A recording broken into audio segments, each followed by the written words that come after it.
Hi, it's Redheaded Riding Hood here, Red for short. I'm going to read you William Barclay's daily celebration.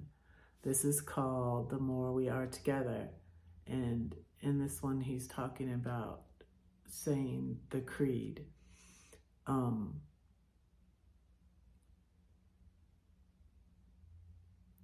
There's different creeds, so I should look into which one. I'll put a link below which one it is, but William Barclay lived from 1907 to 1978, and he was a Christian Universalist. He was a theologian and a writer, and he was the pastor of a church, and then he was a professor at the University of Glasgow. And so I think his probably difficulty with saying the creed is probably that he didn't agree with the part about hell, but I'm not sure. But anyways, let me read this. One of my difficulties in worship has always been that I have never been happy about the repetition of the creed. The creed, of course, part of the service of the Church of England, is not nearly so universally part of the service of the Church of Scotland, which is my own church. My trouble has always been that there were certain statements in the creed which I am not prepared to accept, and I have always felt that to repeat them as an act of worship was dishonest. But here is what Dr. Berry says. In saying the creeds, we identify ourselves with the total faith and experience of the church, trusting that as our Christian life develops, we may grow into fuller understanding of it. No one Christian can apprehend it all, and indeed, the original form of the creedal statement is "we believe" rather than "I believe." Here is something that is infinitely worth saying and remembering, and here for many years has been my mistake. Although it may be that I cannot say "I believe," it is blessedly true that I can say "we believe." I can lose my uncertainty in the certainty of the whole church, of the whole company of God's worshiping people. It will be a really notable day when we introduce our creedal confessions not by "I believe," but by "we believe." All this is a demonstration of the folly of thinking of oneself as an individual. As soon as we become Christians, there is a sense of which we cease to be individuals and we become members of a great community in Christ. There can be no individualism in belief. My own faith may be puny and meager and inadequate, but when I enter into the church, I enter into a tradition and a heritage which is far beyond anything I, as an individual, possess. I am no longer under the grim necessity of being able to go beyond what I believe. I can remember what we believe, and I can take comfort in that.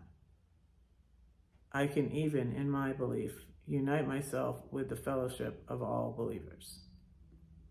That's very interesting.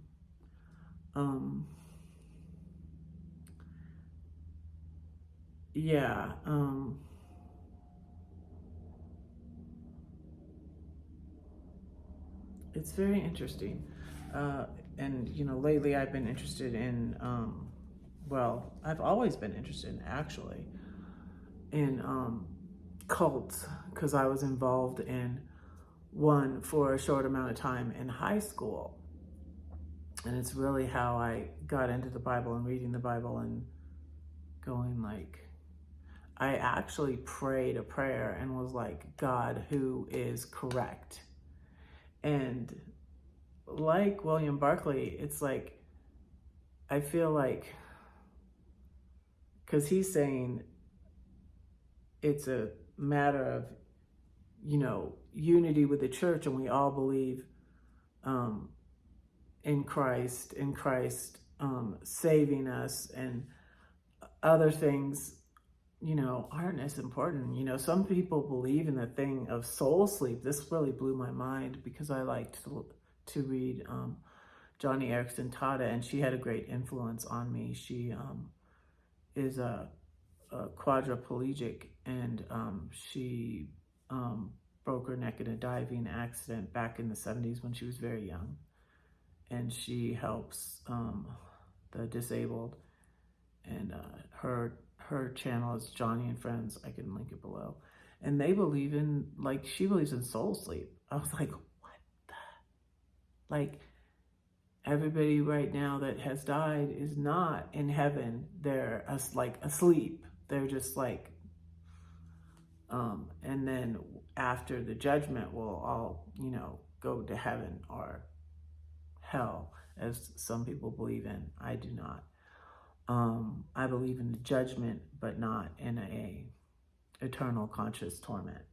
But so it's interesting, and a lot of Christians have a lot of different beliefs, and so he's saying that, we can have unity in the basics of what we believe.